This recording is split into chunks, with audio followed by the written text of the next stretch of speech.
Picture this. In broad daylight, priceless treasures vanish from the heart of one of the world's most revered museums, leaving the art world and the public reeling. The recent Louvre heist isn't just a thrilling caper. It's a stark reminder of how vulnerable even the most fortified cultural bastions can be. But here's where it gets controversial. Could this daring daylight robbery hint at deeper flaws in global security protocols that affect us all? Let's unpack the details together, step by step, so you can grasp the full story, even if you're new to art heists or French history. Two individuals, now in custody, and linked to the sensational Louvre theft that occurred just 2 weeks ago, have reportedly partially acknowledged their roles in the audacious crime, as stated by prosecutors. These men are believed to be among the duo who wielded power tools to breach the museum's esteemed Apollon Gallery, making off with a portion of France's historic crown jewels. For beginners wondering what makes this gallery special, it's a stunning space dedicated to the sun god Apollo, showcasing exquisite artifacts that tell tales of France's imperial past. Think sparkling symbols of power and prestige that have dazzled visitors for centuries. The hall, valued at a staggering €88 million, roughly £76 million or $102 million, was snatched on October 19th, when 4 burglars infiltrated the globally renowned museum during opening hours. This wasn't some midnight stealth operation. It unfolded right in the open, challenging our notions of what secure really means in the age of modern surveillance. And this is the part most people miss. While cameras captured the quartet, Paris prosecutor Lourbecourt revealed that the jewels remain unrecovered, suggesting the operation might involve a wider network beyond those 4 faces on film.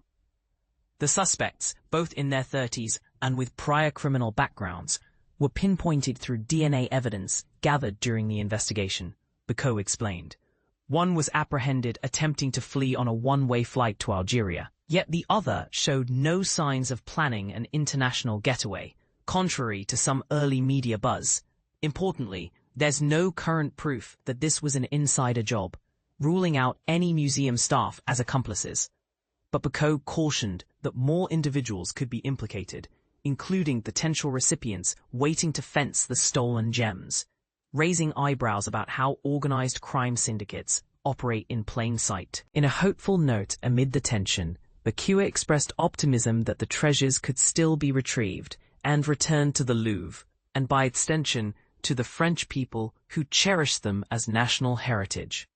As an example, consider how similar recoveries in past art thefts, like the 1990 Isabella Stewart Gardner Museum heist in the US, have sometimes led to partial returns decades later, keeping hope alive for collectors and historians alike.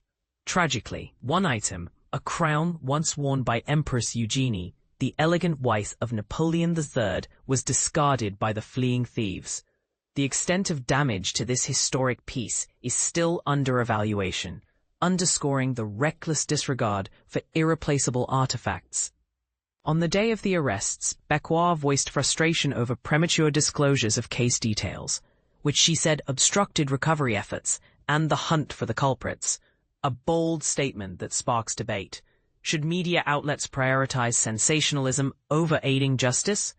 Delving into the timeline for clarity, the robbers arrived at 0930 local time, 8:30 GMT, mere minutes after the museum welcomed its first visitors. They utilized a stolen vehicle with a mechanical lift to access the Galerie d'Apollon via a balcony overlooking the River Seine.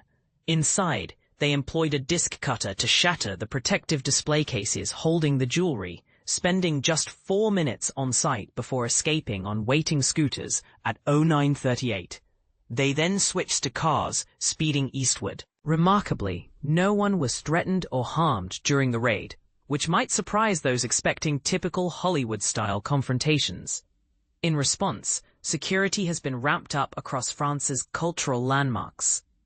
The Louvre, for instance, has relocated its most treasured jewels to the Bank of France, where they'll reside in an ultra-secure vault buried 26 meters, about 85 feet, beneath the bank's chic central Paris headquarters. This move illustrates how institutions are adapting, but it begs the question, is this enough? Or are such measures just band-aids on a bigger problem of technological vulnerabilities?